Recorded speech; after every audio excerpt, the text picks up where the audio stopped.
EST Rink Report. Tom Gazzola alongside Joe Smith from The Athletic covering the Minnesota Wild. Joe, welcome back to town. I welcome everybody back to town, but great to have you. We turned up the heat for you. You've noticed the weather is really good.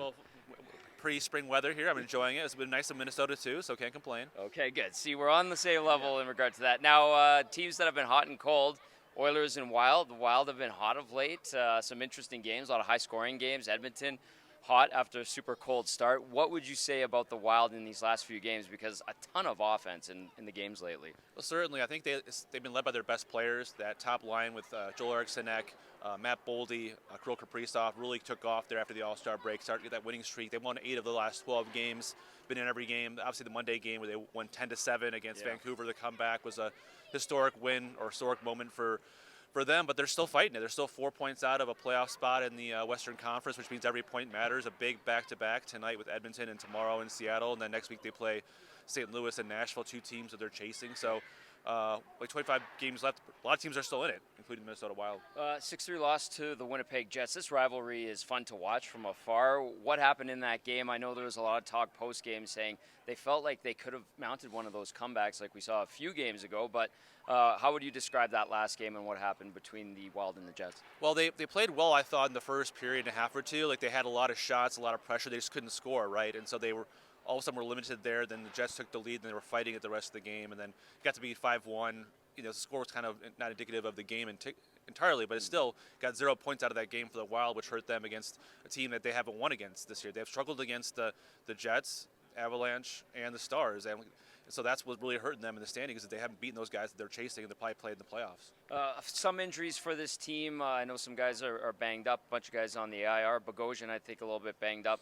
What type of lineup changes might we see from the Wild, do you think?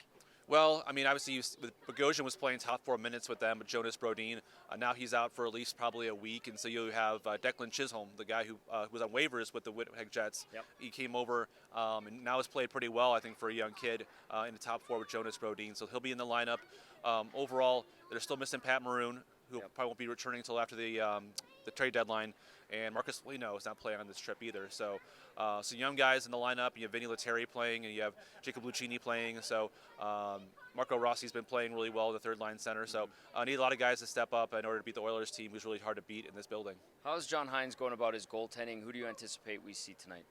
Every day it's kind of a flip of the coin, you know, because they both had their moments and they both had their struggles. And I know Gustafsson struggled in their Monday win against Vancouver, and he was pulled, but with the back-to-back, it's kind of like a flip of the coin. I mean, I can see Fleury starting tonight and Gus tomorrow, but obviously 2 guys that they need to have step up down the stretch to have over a higher, say, the percentage at 899, 898 to get them in the playoffs. Right. So both of them are certainly capable of it. Both of them they have confidence in, but just need to hit a higher level of goaltending down the stretch to make the playoffs. Joe, you talk about the stretch. We're basically getting into it here, and they're chasing a wild card spot, the Wild are.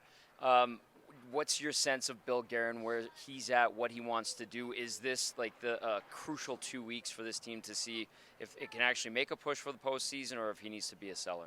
Yeah, and I don't think they're going to be buying by any stretch. I think getting Chisholm was one of their additions on the defense side of things.